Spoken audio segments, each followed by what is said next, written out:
Olá, sexto ano, bom dia! Bem-vindo a mais essa semana aqui de aulas, de videoaulas no YouTube. Pessoal, como toda boa segunda-feira, eu venho trazer para vocês então as nossas aulas de segunda, que é uma aula de redação, uma aula de ciências e uma aula de inglês. Seguindo essa mesma ordem, a primeira aula de redação com a Miss Cristiane, a segunda aula de ciências com a Miss Val e a terceira aula de inglês com o Mr. Stephanie. Guarde as suas dúvidas para que você possa conversar com os professores nas lives que acontecem durante toda a semana. Uma primeira aula às 8h20 e a segunda aula às 9 horas, segundo um calendário já à disposição de vocês. Ok? Pessoal, fiquem atentos às nossas redes sociais. Nós temos eventos aí extracurriculares para trazer entretenimento e aprendizagem para vocês. Nós temos ao longo dessa semana 2 dias aí de jogos online, né? Onde nós fazemos uma live com os professores, onde é possível você participar junto conosco. Então fique atento aí às nossas redes sociais que nós estaremos postando lá.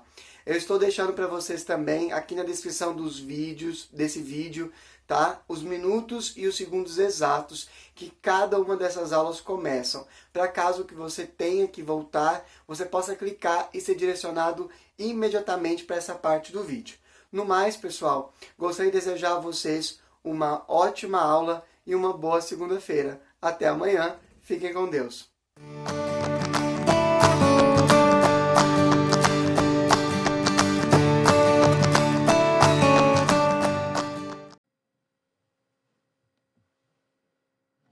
Bom dia, sexto ano, tudo bem com vocês? Espero que esteja tudo ótimo.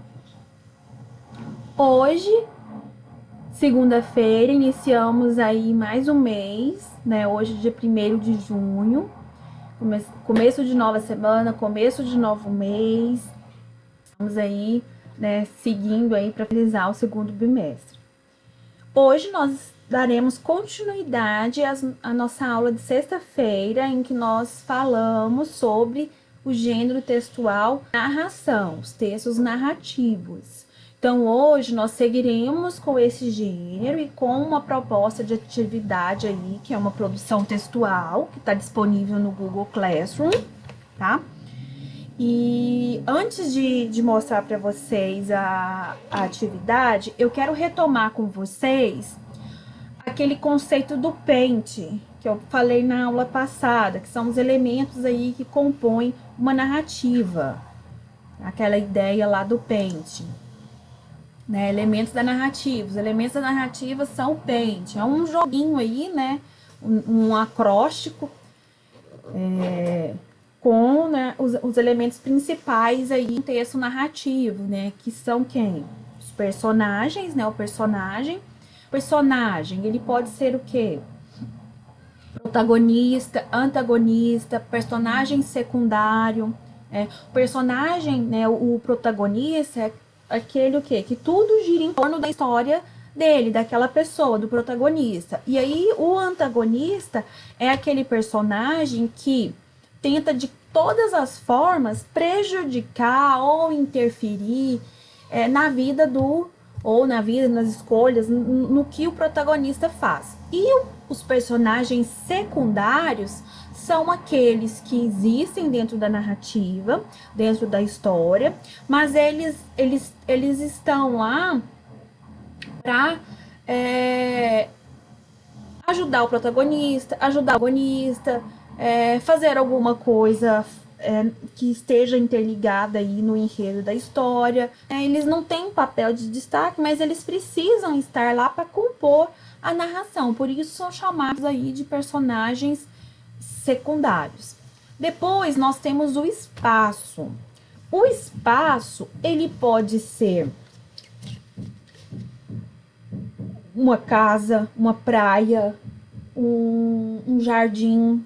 Enfim, é o lugar que acontece a história, né? É onde que tudo se passa, o espaço aí da narrativa. E aí, quando nós pensamos aí em algumas histórias, né? Como, por exemplo, Alice no País das Maravilhas, né? O espaço, ele é muito trabalhado, ele fica muito em evidência.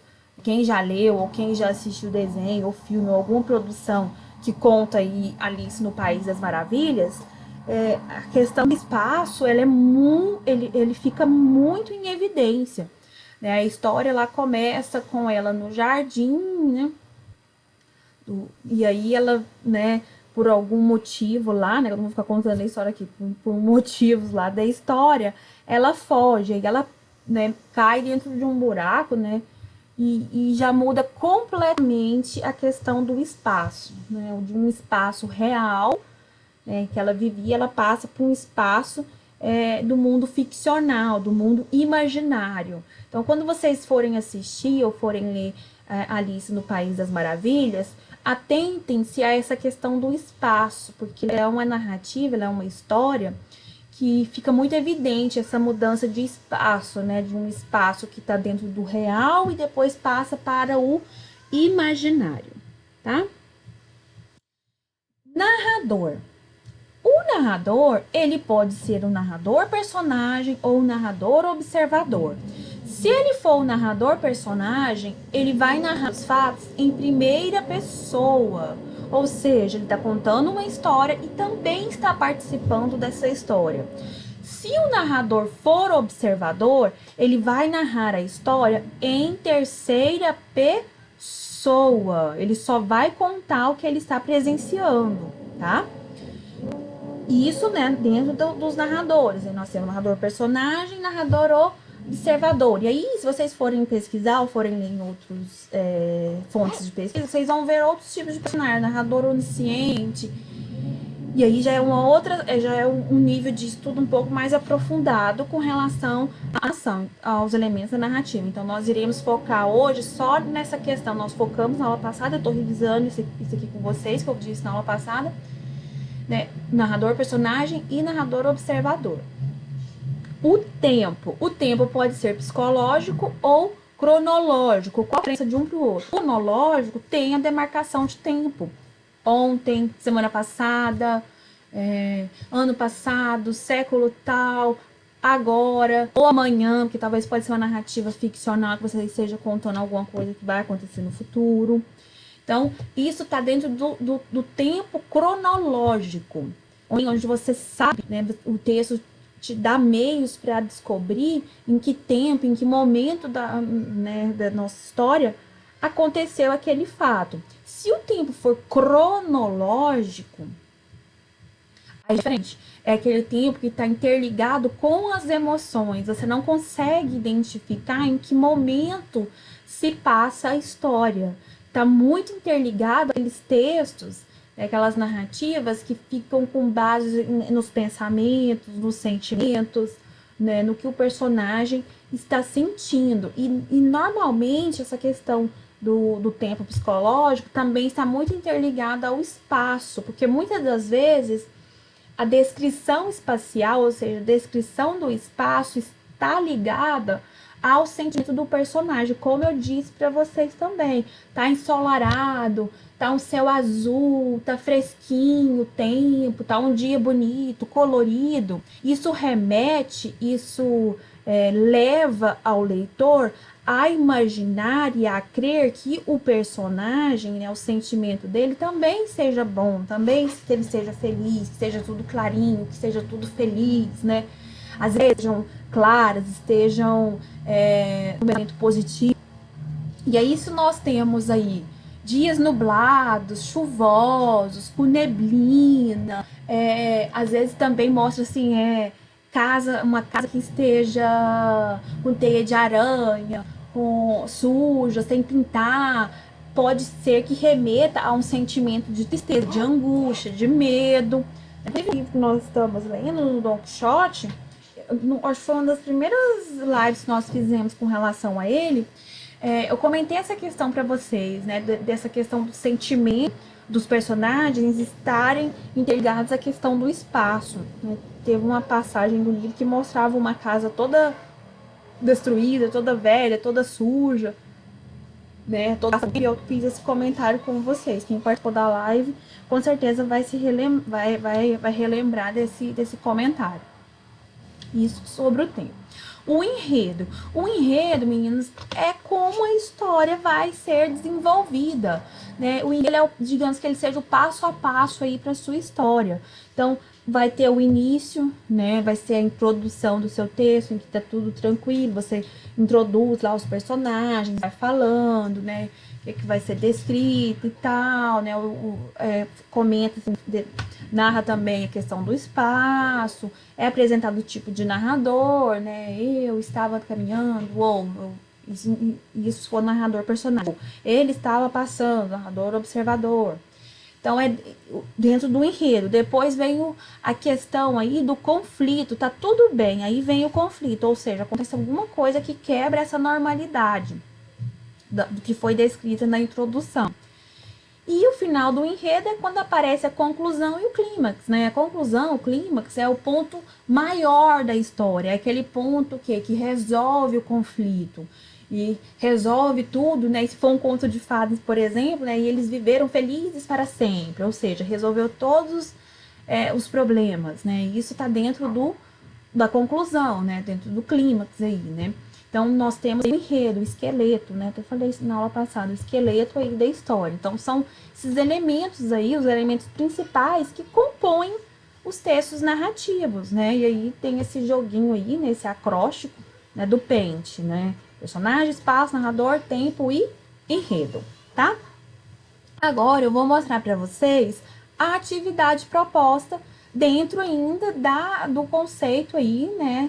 Das explicações de narração, tá? Que é essa aqui, é essa atividade, tá? É uma narração, e aí eu coloquei para vocês essa sequência de imagens aqui, tá? Então, na primeira imagem aqui tem um sol, tem um garoto, né? Ele tá cuidando de uma árvore. Depois passa aqui para a segunda imagem, aqui ele plantando outra árvore, ele regando. As duas árvores crescem e depois ele, né, tá aqui, né, tranquilamente aqui na sua rede, descansando, né, à sombra, que tá sol, né, e aí ele vem e planta a árvore. O que eu quero que vocês façam aqui, depois de terem, né, olhado novamente essa imagem, observado os detalhes, que vocês criem um texto narrativo, né? Elaborar um texto narrativo a partir da sequência de imagens acima. Né? Antes de começar sua produção textual, faça um roteiro seguindo os elementos que compõem o texto narrativo.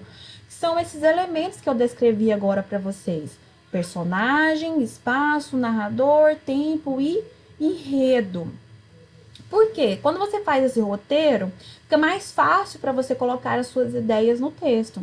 Então, você colocou lá, quem serão os personagens? Você vai e coloca aí na frente. O espaço vai acontecer onde? O narrador vai ser personagem ou observador? O tempo vai ser cronológico ou psicológico? O enredo, né? Como que será a introdução? Como será o conflito? O clímax? Como será a conclusão? E depois você junta tudo isso dentro do seu texto. Isso aqui facilita, né, a sua produção textual.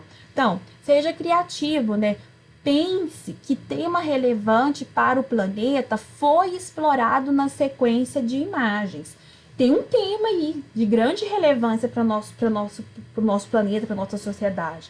Então, pense nesse tema e estabeleça relações entre o tema e o enredo da sua narração, ou seja, você vai criar aí a sua história pensando também nesse tema que você conseguiu observar aqui, né?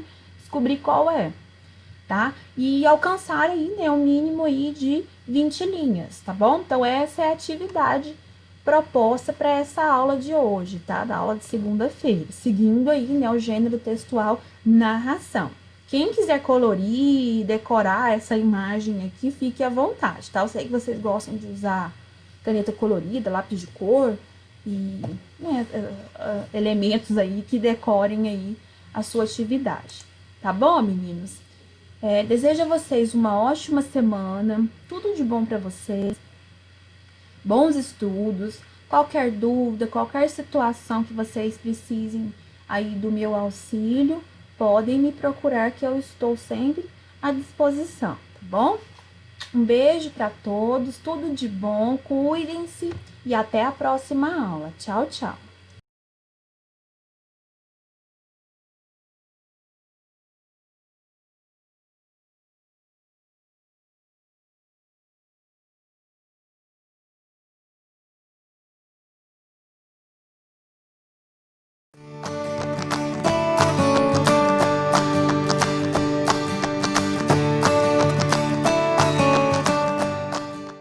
Olá, sexto ano, vamos dar continuidade ao nosso capítulo sobre o solo, não é isso?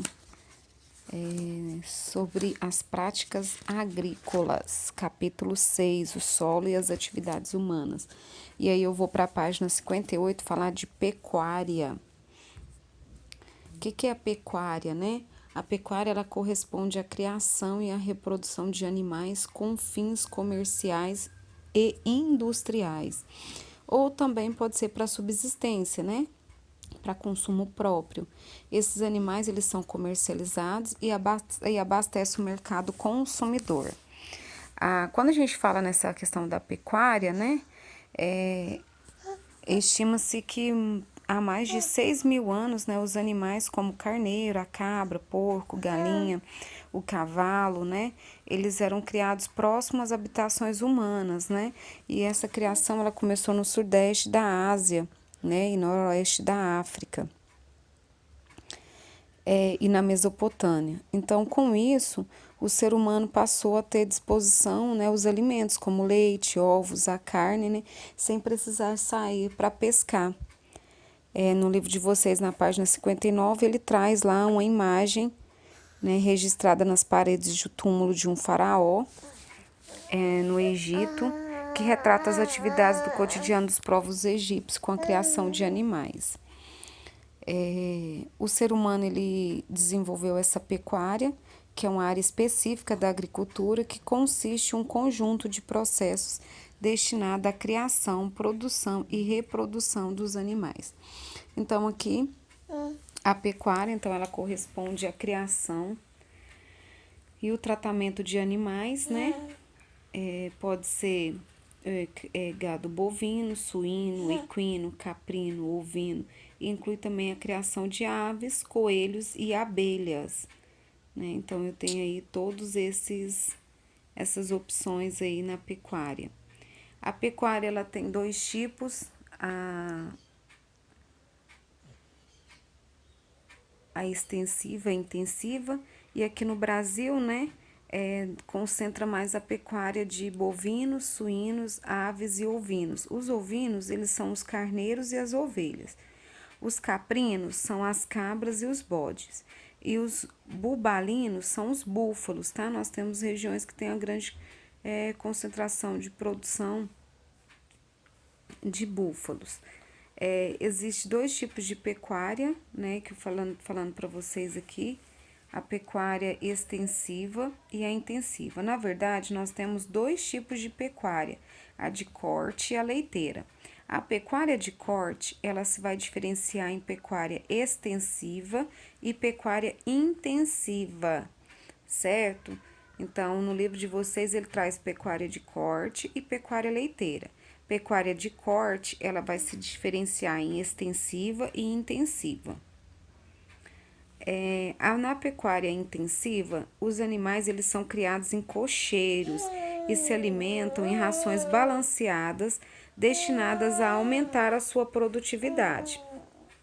Eles recebem cuidados veterinários, sanitários, né? São animais que selecionados, eles são bons de raça e o interesse mesmo é a produção. Já na pecuária extensiva, né, os níveis de produtividade eles são mais baixos. Os animais eles têm uma dieta, né, limitada de consumo no pasto e eles vivem solto, né, sem maiores cuidados. Não. Aqui está falando que não recebem vacinas, mas há uma lei no Brasil que nós temos algumas vacinas que são obrigatórias, tá?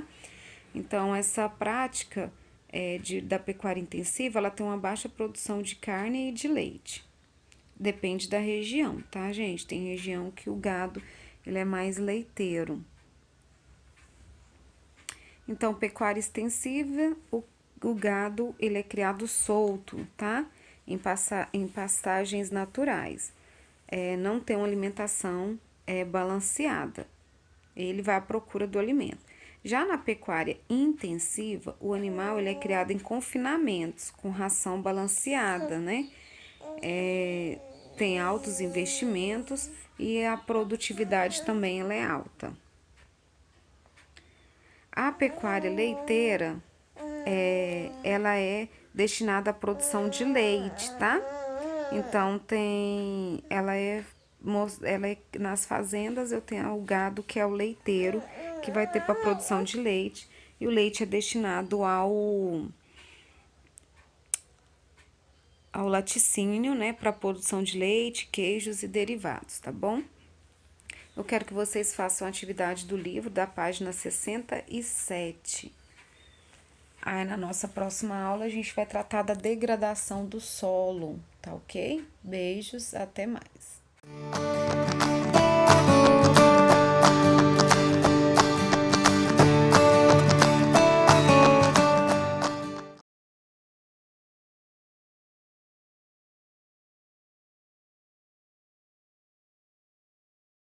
Hello 6th grade, how are you guys doing? So guys, for today's video and today's class, we're gonna be working with food. Alright, so today's class we're gonna see some ingredients, some food, okay, examples, and then we're gonna have 2 exercises following. So let's check out on the board what are these food, what are these ingredients, okay? Here in this case we have butter, cauliflower, fries, eggplant, grapes, muffin, shrimps, strawberries, wheat, cake, cheese, corn, eggs, milk, cereal, steak, watermelon and zucchini.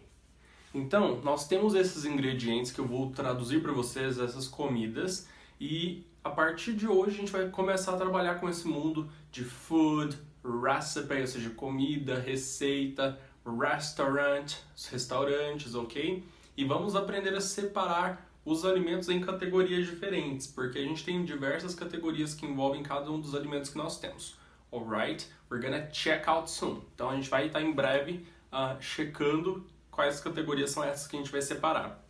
Então, nós temos a butter, que é manteiga, ok? Cauliflower, couve-flor. Fries, são batatas fritas. Eggplant, berinjela. Grapes, uva. Muffin, nós temos aquele bolinho muffin, right? Parece aqueles bolinhos que a gente tira aquele papelzinho de baixo, sabe? Geralmente vem embalado individual. Um muffin. Mas dá pra fazer em casa também, óbvio. Shrimps, camarão. Strawberries, morango. Wheat, oh my god, wheat é trigo. Cake, bolo. Cheese, queijo. Corn, milho. Eggplant, eggs, ovos. Eggplant já tá lá em cima. Milk, leite. Cereal. Steak, bife, de carne de vaca, ok? Steak. Watermelon, nós temos melancia, e zucchini é abobrinha, ok? Então a gente vai separar em categorias diferentes esses alimentos. A gente tem, por exemplo, os vegetables, quais são os vegetais. Nós temos o food in general, seria as comidas em geral. E a gente pode ter o dairy, por exemplo, que é derivado de leite. Tudo que é derivado de leite entra nessa. Fruit, ou seja, tudo que é derivado de fruta, tudo que vem desse meio de fruta, dessa categoria, vocês colocariam nela. A gente vai aprender o que é contável e o que não é contável de alimento, porque em inglês e português é diferente, ok? E a gente vai analisar isso nas aulas seguintes. Ai meu Deus, estou chorando. Alright, então é basicamente isso que a gente vai estar analisando. E hoje nós temos 2 exercises here on the board. Então nós temos o primeiro, que diz o seguinte: write down the translation of each food above. Então vocês vão traduzir novamente, ok? Essas comidas que nós temos aqui em cima. E lembrando, vou colocar aqui no quadro para vocês de novo as 2 opções de bons tradutores que nós temos. Então nós temos o Lingui, que é o que eu sempre falo para vocês. Ele é um tradutor e um dicionário online. Tem 2 Es, lingui.com.br. Eu sempre esqueço de colocar o BR, mas sempre tem o BR. E tem o DeepL. Ok?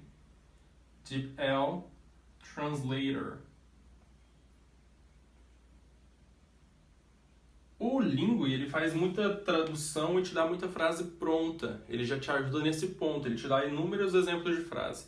Agora o DeepL, ele traduz, é um texto aqui, gente. o DeepL ele traduz textos inteiros, então tipo assim, 3.000, 4.000 palavras ele traduz rapidão, instantâneo pra gente, e a gente pode ainda fazer modificação em cima do texto se a gente quiser. Então, DeepL Translator. E então, traduzir as palavras de cima. A number 2 diz o seguinte pra gente: separate the food above in categories, vegetables, fruits and other food. Então vocês vão separar as comidas aqui de cima desse quadro entre vegetables, os vegetais, fruits, ok? As frutas e other food, o restante das comidas que tivermos. Então, por exemplo, butter, que é manteiga, ele vai entrar em qual? Vegetable, fruit or other food. Então vocês vão criar um quadrinho, sei lá, com 3 colunas, pode ser, ok? Pega a folha de vocês, coloca o título de cada uma das categorias, vegetables, fruit, other food. Aí monta essa tabelinha, ok? Deixa uma quantidade de linhas que dê, e depois vocês completam ele, arrumam bonitinho. Vamos lá para o próximo, cauliflower, por exemplo. Cauliflower vai entrar em qual das categorias? Vegetables, fruits or other food. Então, vocês vão analisar, completar, e a gente pode fazer a correção dessa atividade aqui em algumas das nossas lives, ok? Durante a semana. Super tranquila essa atividade. Vocês não vão ter dificuldade, só vai dar um trabalhinho para traduzir. A não ser que vocês voltem o vídeo, já vai estar tudo traduzido aqui para vocês, certo? Mas realmente é muito bom utilizar esses tradutores aqui sempre que vocês precisarem. É isso o nosso conteúdo para hoje. Até mais, até a nossa próxima aula. Bye, bye!